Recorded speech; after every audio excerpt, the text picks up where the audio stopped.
The sky smiles broadly on Graaff-Reinet, where the Sundays River cradles the gem of the Karoo.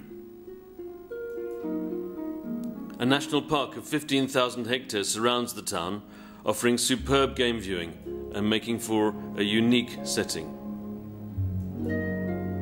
Graaff-Reinet was established in 1786. It is the fourth oldest colonial town in South Africa.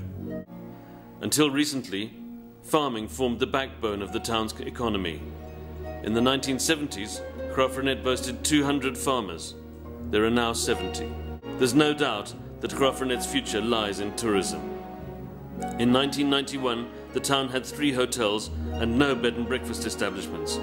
Currently, there are more than 100 guest establishments, and the broad Graaff-Reinet community is increasingly reaping the benefits of tourism. Designed by the French architect Thibault, the Droste was built in 1806. It served as the residency and office of the Landdrost. This shows us what the Droste looks like today.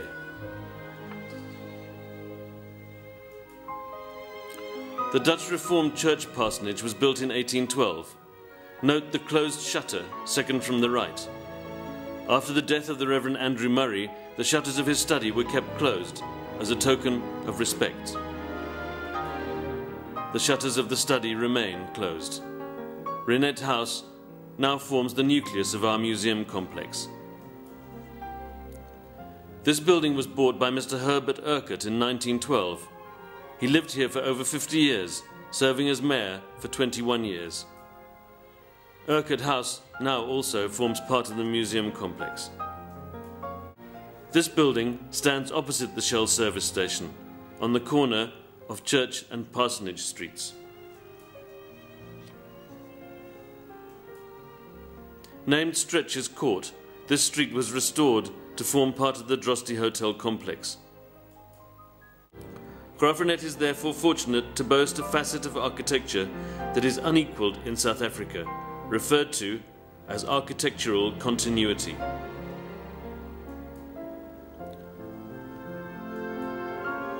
Graaff-Reinet possesses row upon row of architectural continuity. Masizake, one of Graaff-Reinet's satellite communities, has an impressive continuity of Karoo vernacular architecture and has become a popular tourist attraction. The building in the center of this picture was to be demolished for the building of a BP fuel station. The late Dr. Rupert saved this building for the people of Graaff-Reinet at the very last minute. Built as a church in 1821, this art gallery boasts an impressive collection of South African art. Did Dr. Rupert impede progress by saving this building? We think not. Architectural discord advances gradually and stands to ruin tourism potential. Landlords and businessmen need to show responsibility in attracting tourists to the town. Parsonage Street, the thoroughfare for tourists between the Droste and Reinet House. Reinet House at the far end. Museums, private residences, and a home for the elderly line Parsonage Street. The Rupert residence, built pre-1848 as a manse for the London Mission Society. Note the jarring impact of the small delivery truck on a heritage street. The London Mission Church on the right. With the help of Dr. Rupert, the community of Graaff-Reinet converted this church into a theatre. On the very right is the workshop and showroom of the Shell garage. Beneath the flags stands a monument commemorating the independence of the colony of Graaff-Reinet in 1795. Parsonage Street at night.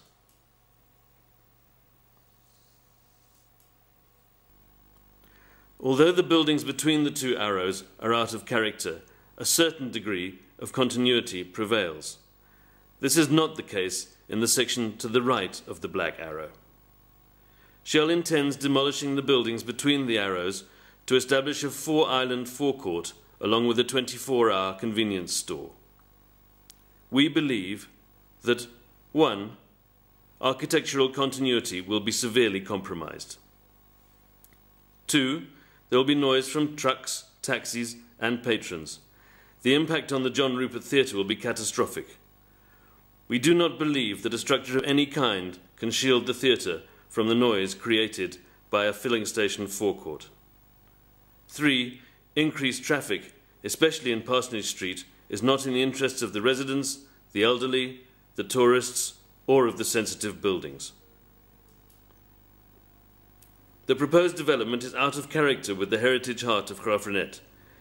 Given Shell's avowed strategy of concentrating larger volumes at fewer, bigger sites in order to create an efficient network of fuel retail, we believe this site is inappropriate for the proposed development.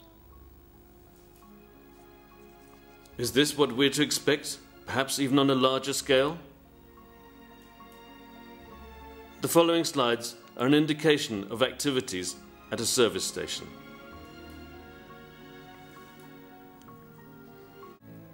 We appeal to Shell to contribute to the future growth and development of the tourism industry by releasing this site for appropriate use.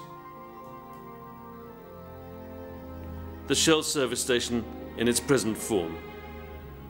The following few slides give an impression of what could be done with this site.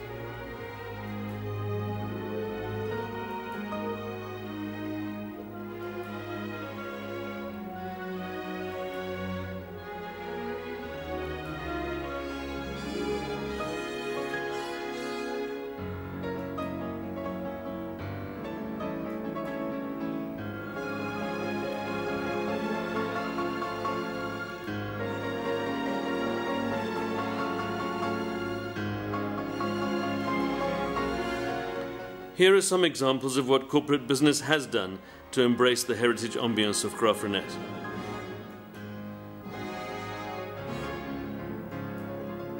The Standard Bank. A local lawyer takes pride in his office building. This businessman has bought several properties and is to be commended for his renovation work. The Hudson Home, showing off Graaff-Reinet's corporate colours. The Victoria Hall, completed in 1910. A humble home proudly shows off its Victorian facade and Graaff-Reinet green and white. A fine example of continuity. At the far end of this building is a restaurant. The owners of the home on the right have taken great care in the restoration thereof. This is probably the most perfectly preserved home in Graaff-Reinet. It was built before 1845.